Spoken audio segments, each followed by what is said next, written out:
जीवमजीवं दव्वं जिणवरवसहेन जैनने दीठं देविन्दविन्दवन्दं वन्दे तं सर्वदा शीर्षा। द्रव्य संग्रह परम मांगलिक ग्रंथ है। आचार्य नेमिचंद द्वारा यह लिखा गया है। 58 गाथा है, प्राकृत भाषा है, सुगम सरल शैली है। द्रव्य तत्व पदार्थ मोक्ष मार्ग ध्यान का बहुत सुंदर इसमें वर्णन है। अभी तक 13वें नंबर की गाथा में जो गुण स्थान का वर्णन चल रहा था, तो तीसरा गुण स्थान जो है संपन्न हो गया था। सम्यक दर्शन के कुछ भेद चल रहे थे, छायोसमिक, औपसमिक और छायिक। तो छायोसमिक भेद की परिभाषा हो चुकी थी। कुछ लोगों को उदयाभावी छय समझ में नहीं आया था, प्रश्न आया था, तो उदयाभावी छय का हम अर्थ आपको बता देते हैं। उदय में अभाव का नाम ही उदयाभावी छय है, जो सर्वघाती प्रगति है। ठीक है, सर्वघाती प्रगति जो यहाँ पर मिथ्यात्व की है, समय मिथ्यात्व की है और अनंत अनुबंधी है, ये सर्वघाती प्रगतियाँ हैं। तो सर्वघाती प्रगति का जब सम्यक्त का उदय चल रहा है तो उस समय उनका उदय में अभाव रहेगा। बस इसी का नाम उदयाभावी छय है और उसी का ही जैसी है वैसी का ही सदवस्था रूप उपशम होगा। ठीक है ना। अब ये मिथ्यात समय मिथ्यात होकर के समय मिथ्यात समय प्रगति होकर उदय में आएगा, तो कैसे आएगा? उदयावली के पहले, उदयावली में नहीं, उदयावली के बाद, मतलब उदय में जो आ गया वो कर्म का कन्वर्ट नहीं होता है। उदयावली के पहले जो मिथ्यात है वो समय मिथ्यात मिश्र प्रगति में होकर के उदय में आएगा हर समय।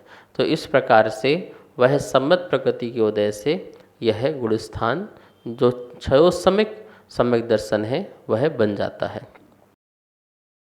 अब अपना जो दूसरा जो है औपसमिक सम्यक दर्शन, उसकी परिभाषा क्या है? तो यहाँ देखेंगे औपसमिक सम्यक दर्शन मोहिनी की 1 या 2 या 3 प्रगतियों का प्रशस्त उपशम करने पर तथा अनंतानुबंधी की 4 प्रगतियों का अप्रशस्त उपशम होने पर होने वाले जीव के सम्यक्त परिणाम को औपसमिक सम्यक्त्व कहते हैं। दर्शन मोहिनी की, दर्शन मोहिनी तो जानते हैं आप कि जो चारित्र मोहिनी का एक पार्ट है। तो दर्शन मोहिनी की 3 प्रगतियां होती हैं, मिथ्यात, समय मिथ्यात और सम्यक। प्रारंभ काल में एक ही होता है मिथ्यात्वश, ठीक है, अनादि जीव का और अनादि मिथ्या दृष्टि जीव का। और वह यदि सम्यक को प्राप्त करता है तो उसकी अपेक्षा एक प्रगति कहा है।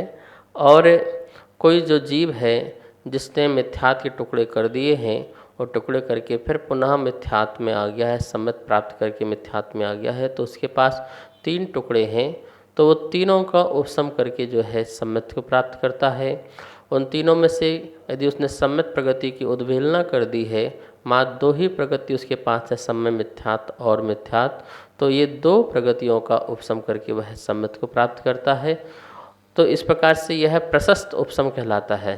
प्रशस्त उपशम इसलिए कहलाता है कि अंतर मुहूर्त काल तक कोई भी दर्शन मोहिनी की प्रगति जो है उदय में नहीं आएंगी, इसलिए इसका प्रशस्त उपशम कहलाता है। छयोसम में तो आपने देखा समय प्रगति का उदय हारा है, लेकिन यहाँ पर तो कोई भी दर्शन मोहिनी की प्रगति जो है उदय में नहीं आएंगी अंतर मुहूर्त तक, इसलिए प्रशस्त उपशम है। और अनंतानुचार प्रगतियों का अप्रशस्त उपशम क्यों है? क्योंकि अनंतानुबंधी जो है वह अप्रत्याख्यान प्रत्याख्यान रूप होकर के उदय में प्राप्त होती है, इसलिए उसका अप्रशस्त उपशम है। तो यहाँ पर ये ऑप्शन सम्यक की परिभाषा अपन को समझ में आ गई होगी।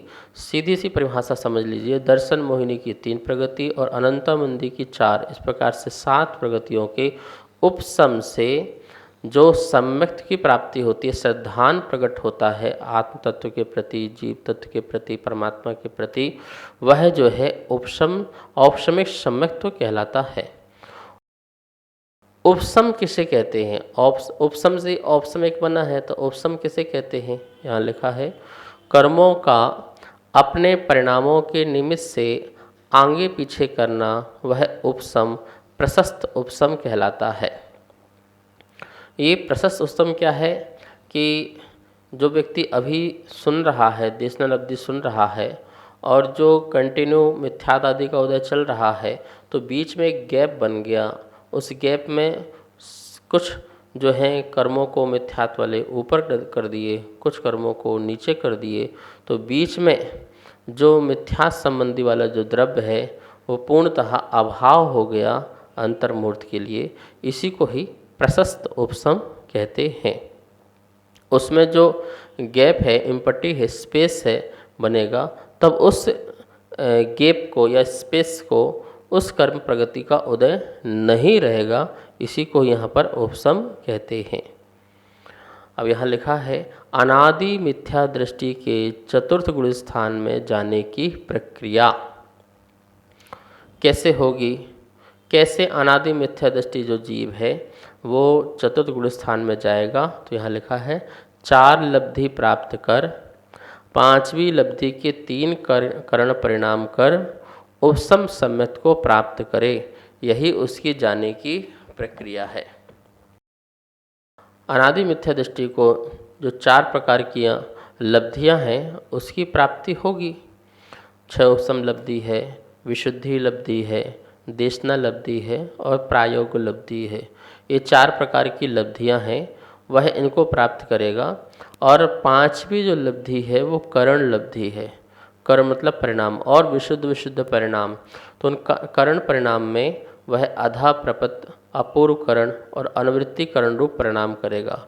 अनुवृत्तिकरण में जो अंतरकरण आएगा उसमें जो है जीव परिणामों की विशुद्धि से उसे मिथ्यात को जो है ऊपर नीचे करके बीच में गैप करके सम्यक्त को अंतर मुहूर्त के लिए जो है कोई प्रगति नहीं, ना उसके पास अभी क्या बोलते कि मिथ्यात की प्रगति, न दर्श, और ना ही क्या बोलते हैं समय मिथ्यात की प्रगति और न समय प्रगति, तीनों प्रगति नहीं। ठीक है ना। टोटली जो मिथ्यात का द्रव्य जो है ऊपर नीचे करके, और कोई भी प्रगति का उदय नहीं, दर्शन मोहिनी की कोई भी प्रगति का उदय नहीं, और ना ही अनंतानुबंधी का। ठीक है ना। तो इस प्रकार से यह जो जीव जो है उस समय जो परिणाम उसके सिद्धांत के होते हैं उसे औपसमिक सम्यक्त कहते हैं, और ये मात्र अंतर मुहूर्त के लिए होता है। ठीक है। और यही बताया था आपको कि अंतर मुहूर्त में एक समय अथवा 6 आवली शेष रहे, उतने समय में यदि अनंतानुबंधी का द्रव्य का उदय आ जाता है तो वह जो जीव है दूसरे गुण स्थान में पहुंच सकता है। औपसमिक सम्यक्त के वाला जो जीव है उसके मार्ग बता रहे हैं, कौन कौन से उसके मार्ग हैं। यदि वो ऊपर चढ़ता है तो कौन सा मार्ग है, नीचे गिरता है तो कौन सा मार्ग है। यहाँ लिखा है औपसमिक सम्यक्त के से जाने के 4 मार्ग। क्या लिखा है। पहला मार्ग लिखा है औपसमिक सम्यक से मिथ्यात्व। मिथ्यात्व प्रगति का उदय आने पर वह मिथ्यात्व में चला जाता है। औपसमिक सम्यक से साधन में जा सकता है, वहाँ लिखा है अनंतानुबंधी का उदय आने पर। फिर यदि औपसमिक सम्यक से तीसरे गुण स्थान में जा सकता है समय मिथ्यात, वहाँ समय मिथ्यात प्रगति का उदय आने पर। और औपसमिक सम्यक से छायोपसमिक सम्यक को प्राप्त कर सकता है सम्मत प्रगति का उदय आने पर। यदि उस काल में अंतर मुहूर्त का जो काल है उस काल में जो 6 एक समय से या 6 आवली से बचा है, यदि सम्यक्त का उदय आ जाता है तो वो जो है क्षयोपसम सम्यक दृष्टि बन के चतुर्थ गुण स्थान में ही रह सकता है। इस प्रकार से ये औपसमिक सम्यक्त की बात हुई। अब तीसरा जो सम्यक्त है छायिक सम्यक्त है। देखिए यहाँ क्या लिखा है अनंतानुबंधी की 4 प्रगतियों की विसंयोजना करके दर्शन मोहिनी की 3 प्रगतियों का क्षय करने पर होने वाले जीव के सम्यक्त परिणाम को छायिक सम्यक्त कहते हैं। अनंतानुबंधी जो 4 कषाय है उसको 4 प्रगतियों को वह विन संयोजना करेगा। विन संयोजना का मतलब है अपने जो अनंतावंती की द्रव्य जो है अनुभाग है उसको घटा देगा, और वो घटा के किस रूप हो जाएगी, अप्रत्याख्यान प्रत्याख्यान संयोजन रूप हो जाएगी। मतलब कि अपना द्रव्य समाप्त, अपना अनुभाग समाप्त, और वह अप्रत्याख्यान प्रत्याख्यान और संयोजन रूप जो हो जाएगी उसका नाम है विन संयोजना। तो अनंतावंती का अभाव हुआ पहले, और फिर इसके बाद जो दर्शन मोहिनी की जो 3 प्रगतियां हैं उनका क्रम से क्या हो जाएगा, क्षय हो जाएगा। मिथ्यात्व का पहले होता है, फिर सम्यक मिथ्यात्व का, फिर लास्ट में सम्यक प्रगति का क्षय। तो इस प्रकार से 7 प्रगतियों के क्षय से होने वाला जो सम्यक रूप परिणाम है उसे क्षयिक सम्यक्त्व कहते हैं। चतुर्थ गुण स्थान का नाम है अविरत सम्यक्त्व। क्या नाम है, अविरत सम्यक्त्व। यहाँ लिखा है अविरत सम्यक्त्व। परिणाम अविरत रूप हैं और सम्यक्त्व रूप है। निमित्त क्या है, अविरत रूप में अप्रत्याख्यानावरण कषाय का उदय, और सम्यक्त रूप में दर्शन मोहिनी का उपशम क्षयोपशम। यहाँ पर 2 स्थितियाँ हैं, अविरत और सम्यक्त्व। अविरत रूप परिणाम भी है और सम्यक्त रूप परिणाम भी है। किसके, चतुर्थ गुणस्थानवर्ती जीव के अविरत मतलब व्रत रहित परिणाम भी हैं और श्रद्धा वाले परिणाम भी हैं। तो जो व्रत रहित वाले जो परिणाम हैं वो नियम से अप्रत्याख्यान क्रोध मान माया लोभ जो कषाय हैं उनका उदय होने से अविरत रूप परिणाम है, और सम्यक्त रूप परिणाम है क्योंकि यहाँ पर दर्शन मोहिनी कर्म का या तो सम हो गया है, या तो क्षय हो गया है, या क्षयोपशम हो गया है। 3 में से कोई स्थिति हो चुकी है, इसलिए यहाँ पर श्रद्धानुरूप जो परिणाम है। तो इस प्रकार से जो अविरत सम्यक दृष्टि जो जीव है उसका यहाँ पर वर्णन करते हुए आचार्य भगवान कह रहे हैं, क्योंकि यह चतुर्थ गुण स्थान है। कौन सा गुण स्थान है, चतुर्थ गुण स्थान है। और चतुर्थ गुण स्थान की परिभाषा क्या मिलती है आगम शास्त्रों में, यहाँ लिखा है जो इंद्रियों के विषयों से तथा त्रस स्थावर जीवों की हिंसा से विरत नहीं है, किंतु जिनेन्द्र देव के द्वारा कथित प्रवचन का श्रद्धान करता है, वह अविरत सम्यक दृष्टि है। अविरत सम्यक दृष्टि का कहा है इंद्रियों से विरक्ति नहीं है, अभी इंद्रियों में इसकी आसक्ति है, और त्रस तथा स्थावर 2 प्रकार के जो जीव होते हैं उनकी हिंसा का इसने त्याग नहीं किया है। यद्यपि हिंसा करने में डरता है और करने में बहुत सोचता है, लेकिन फिर भी अभी उसने त्याग नहीं किया, संकल्प नहीं लिया है कि मैं त्रस हिंसा का त्याग करूं, स्थावर हिंसा का त्याग करूं। तो उससे विरत नहीं है। अविरत का अर्थ क्या हो, अविरत मतलब विरत नहीं है।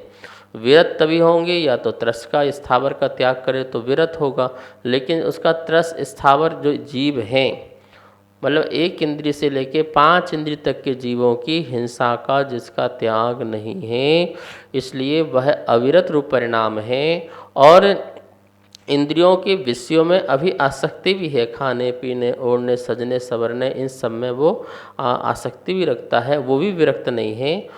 किंतु जिनेन्द्र भगवान ने जो कहा है श्रद्धान में, जिनेन्द्र भगवान ने जो कुछ भी कहा है वो अकाट सत्य है, सही है, और ऐसा ही है, इसी प्रकार है, अन्य नहीं है, अन्य प्रकार का नहीं है। ऐसा जो आमूल चूल परिवर्तन उसकी श्रद्धान में आया हुआ है वो श्रद्धान ही उसे जो है सम्यक दृष्टि बनाती है। तो इसलिए इसका गुणस्थान का नाम जो है सार्थक हो गया अविरत सम्यक दृष्टि। ये अविरत सम्यक दृष्टि जो नाम है सार्थक है। ऐसा जो जीव है, आपको जो बहुत ही श्रद्धावान देव शास्त्र गुरु पर श्रद्धावान जो जीव है कभी आपको गलत आचरण करते हुए दिखाई देता है तो आप ये बिल्कुल ये मत समझ लेना कि ये मिथ्या दृष्टि हो गया है, ये तो बड़ा पापी आदमी हो गया है। नहीं नहीं, उस समय की उसकी कमजोरी काल है जिसके कारण इसके अंदर ऐसा दिख रहा है, क्योंकि आप कह ही रहे हैं कि ये विरक्त नहीं रहता है, तो ये परिभाषा सब जगह फिट हो जाती है। क्योंकि आप तिरंचों में देखेंगे तो तिरंचों में जीव सम्यक दृष्टि होते हुए भी त्रिंचों से आपस में खाने पीने या फिर बोलते लड़ाई झगड़े आदि होते रहते हैं। नारकियों में भी आप देखेंगे कि नारकियों में सम्यक दृष्टि वहाँ पर यदि है तो वो सम्यक दृष्टि भी एक दूसरे से वहाँ लड़ रहे हैं और एक दूसरे को मार काट कर रहे हैं, फिर भी वहाँ पर सम्यक बनता है। तो इसलिए ये परिभाषा बहुत ही साइंटिफिक है, वैज्ञानिक है कि जो बाहर से अभी तक कोई व्रतों का नियम नहीं है और ना ही इंद्रियों की आसक्ति का त्याग है, लेकिन श्रद्धान मात्र है, उसे अविरत सम्यक कहते हैं। लेकिन इस बात को ध्यान रखना है, मनुष्य पर्याय में योग्यता बहुत ज़्यादा है, मोक्ष जाने की योग्यता भी है, कल्याण करने के साधन भी हैं। इसलिए हमें कोई ऐसा अर्थ नहीं लगा लेना है जिससे हम आचरण विहीन हो जाएं। हमें पूर्ण रूप से आचरण का पालन करना है। हम तो यही समझे कि जो देव शास्त्र गुरु पर बहुत श्रद्धान रखता है वो हिंसा भी न करे, वो झूठ भी न बोले, वो चोरी भी न करे, कुशील न करे, परिग्रह में आसक्ति ज़्यादा न रखे और अपने कल्याण के मार्ग में बढ़े। आपके पास दरवाज़ा खुला हुआ है मोक्ष मार्ग के लिए, तो उस दरवाज़ा जो खुला हुआ है तो उसमें आपकी आचरण की बहुत ज़्यादा आचार्यों ने प्रशंसा की है कि हे श्रावक, रात्रि भोजन नहीं करना, तुम अभक्ष का सेवन नहीं करना, गलत कार्य नहीं करना और अपने जीवन में सिर्फ देव शास्त्र से ध्यान ही मत रखना, व्रतों के लिए भी आगे बढ़ना। तो हमारे पास जो सम्यक दर्शन है मनुष्य पर्याय में, वो सम्यक आचरण प्रधान सम्यक दर्शन होना चाहिए। अष्ट मूल गुण का जो है पालन होना चाहिए, 3 मकार 5 उदंबर का त्याग हो, सप्त व्यसन आदि का त्याग हो। इन सब का ध्यान रखते हुए हमारा सम्यक तो बहुत उज्जवल होना चाहिए और आचरण प्रधान होना चाहिए, तभी वो हमारा जीवन सार्थक और सफल माना जाता है। इसलिए मनुष्य पर्याय में किसी भी प्रकार की शिथिलता को स्वीकार नहीं किया गया है। पूर्ण रूप से संयम रूप आचरण पालन करने वाले व्यक्ति को ही स्वीकार किया जाता है। अब यहाँ लिखा अविरत सम्यक्त्व। अविरत मतलब विरत नहीं है 6 काय के जीवों की हिंसा से, 5 इंद्रिय और मन के विषयों से जिसकी प्रवृत्ति है वो अविरत सम्यक्त्व। जिनेन्द्र देव के वचनों में श्रद्धान, मात्र श्रद्धान है, जो कहा है बिल्कुल सत्य है। वीत राग धर्म से ही मोक्ष होगा, जिन शासन में के मार्ग में चलने पर ही सुखी होंगे, इस प्रकार से जो कहा है बिल्कुल सत्य है और ऐसा ही स्वीकार करना, इसका नाम अविरत सम्यक्त्व है। और भी आगे कुछ बातें होंगी 5वें गुण स्थान के बारे में, वो कल करेंगे, समय हो चुका है। आइए माँ जिनवाणी की स्तुति करते हैं। वाणी के ज्ञान ते सूझे लोकालोक, सो वाणी मस्तक नमो,